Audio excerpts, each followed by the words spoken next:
Assalamualaikum warahmatullahi wabarakatuh. Selamat pagi anak-anakku. Semoga kita semua tetap sehat dan tetap semangat untuk terus belajar. Sudah siapkah kalian untuk mengikuti pembelajaran hari ini? Kalau sudah siap, kita simak penjelasan berikut ini. Anak-anak, hari ini kita akan belajar tema 1, subtema 2, muatan bahasa Indonesia. Pokok pikiran yang akan kita pelajari adalah peta konsep atau peta pikiran. Peta konsep itu juga disebut juga dengan peta pikiran atau mind map. Nah, jadi sama. Peta konsep itu sendiri adalah cara penyajian informasi dalam bentuk bagan atau diagram. Nah, peta konsep ini itu menyajikan informasi yang terhubung dengan topik sentral. Jadi, topiknya itu berada di tengah-tengah ya, sehingga disebut juga dengan topik sentral.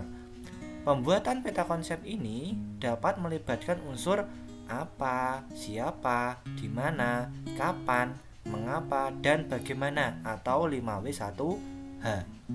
Nah, peta konsep itu juga dapat dibuat berdasarkan ide pokok pada setiap paragraf. Jadi kalian boleh memilih apakah pakai unsur 5W1H atau menggunakan ide sama saja. Nah, berikut adalah contoh peta konsep atau peta pikiran ya. Ya, jadi ini menggunakan unsur apa, mengapa, siapa, di mana, kapan, dan bagaimana. Nah, ini adalah pokok sentralnya ya, topik sentralnya. Gitu. Nah, itu juga contoh peta konsep yang menggunakan ide pokok setiap paragraf. Nah, energi alternatif ini merupakan pokok sentralnya ya, atau topik sentralnya.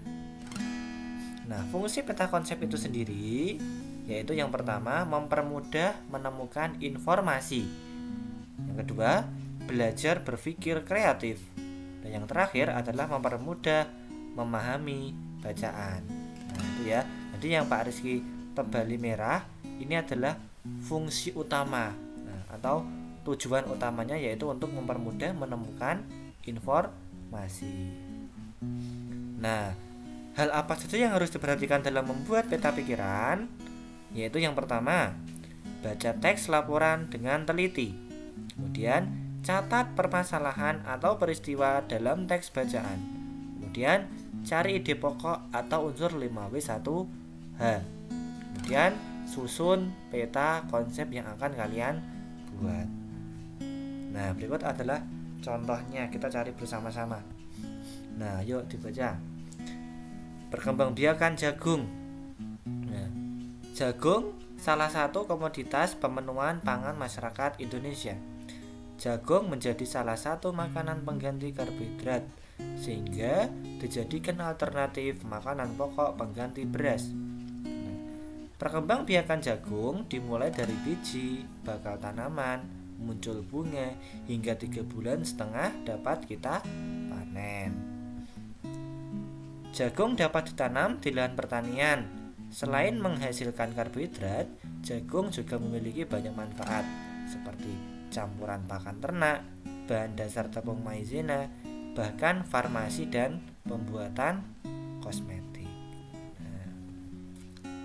Nah, kita cari unsur 5W1H-nya. Nah, yang pertama adalah apa? Apa saja manfaat jagung? Nah, kita buat dalam bentuk pertanyaan ya. Kemudian ada siapa? Siapa saja yang bisa memanfaatkan jagung?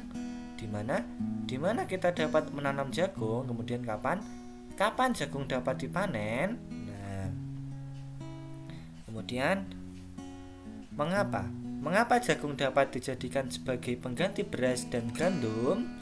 Nah, terakhir bagaimana proses perkembangbiakan jagung. Nah, jadi kalian harus membuat dulu pertanyaan sesuai dengan bacaan yang kalian baca.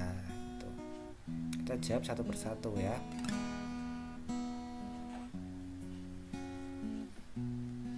Nah, yang pertama adalah apa? Manfaat jagung sebagai makanan pokok, pakan ternak, kosmetik, dan farmasi. Nah, kita jawab pertanyaannya di sini di peta konsepnya. Nah, perkembangbiakan jagung itu sebagai topik sentral. Nah, kemudian bagaimana perkembangbiakan jagung? Nah, jagung tumbuh dari biji menjadi bakal tanaman, bunga, dan jagung siap dipanen. Dan siapa? Nah, jagung bisa dimanfaatkan oleh manusia untuk berbagai keperluan. Di mana jagung dapat ditanam? Nah, jagung tumbuh di lahan pertanian. Kapan jagung dapat dipanen? Nah, jagung dapat dipanen sekitar 3,5 bulan. Mengapa jagung sebagai pengganti beras? Karena mengandung karbohidrat. Nah, gitu ya. Ini merupakan contoh peta konsep yang menggunakan unsur apa, siapa, mengapa, bagaimana, kapan, dan di mana gitu. Nah, gitu ya. Nah, kalian tadi telah menyimak penjelasan dari Pak Rizky. Sampai jumpa di pertemuan berikutnya. Tetap semangat dan jangan pernah berhenti untuk belajar. Sekian, wassalamualaikum warahmatullahi wabarakatuh.